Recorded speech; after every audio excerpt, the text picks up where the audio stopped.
এক ধাক্কায় পারদ পতন রাজ্যে। কলকাতায় সর্বনিম্ন তাপমাত্রা 13.8 ডিগ্রি সেলসিয়াস, স্বাভাবিকের থেকে 2 ডিগ্রি কম। ঘন কুয়াশার দাপট মুর্শিদাবাদ, পশ্চিম বর্ধমান, বীরভূম, বাঁকুড়া, পুরুলিয়া এবং পশ্চিম মেদিনীপুরে। এক ধাক্কায় রাজ্যে পারদ পতন। সকাল থেকে শীতের আমেজ। কলকাতায় সর্বনিম্ন তাপমাত্রা 13.8 ডিগ্রি সেলসিয়াস এবং যেমনটা আপনাদের জানাচ্ছিলাম যে বর্ধমান, বীরভূম, পশ্চিম বর্ধমান, বীরভূম, বাঁকুড়া, পুরুলিয়া এবং পশ্চিম মেদিনীপুরে সেখানে শীতের আমেজ কিন্তু শুরু হয়েছে। ঘন কুয়াশার দাপট সেখানে দেখা যাচ্ছে এবং কলকাতার সর্বনিম্ন তাপমাত্রা 13.8 ডিগ্রি সেলসিয়াস, স্বাভাবিকের থেকে 2 ডিগ্রি কম।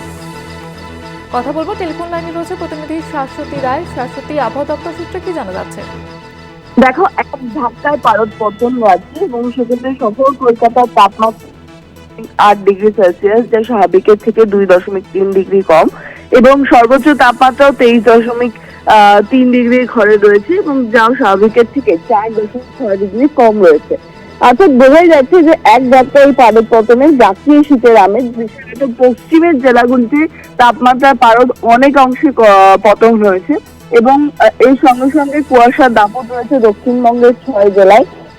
মুর্শিদাবাদ, বাঁকুড়া, বীরভূম, পুরুলিয়া, পশ্চিম মেদিনীপুর এবং পশ্চিম বর্ধমান, এই জেলাগুলিতে ঘন কুয়াশার দাপট জারি। এছাড়াও বাকি অংশে কুয়াশা থাকলে বেলা বাড়ার সঙ্গে সঙ্গে তা পরিষ্কার হয়ে যাবে বলে জানাচ্ছে হাওয়া অফিস। উত্তরবঙ্গের ক্ষেত্রে দার্জিলিং, কালিম্পং এবং দিনাজপুর, এই 4 জায়গাতে কুয়াশার দাপট জারি থাকবে। বেলা বাড়ার সাথে সাথে তাপমাত্রা একটু ঊর্ধ্বমুখী হলেও রাতের তাপমাত্রা কিন্তু আরো বেশ কিছুটা নেমে যাওয়ার সম্ভাবনা জারি রয়েছে।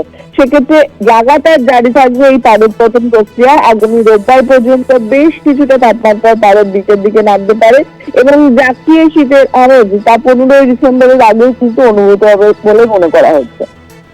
ধন্যবাদ জানাবো শাশ্বতী।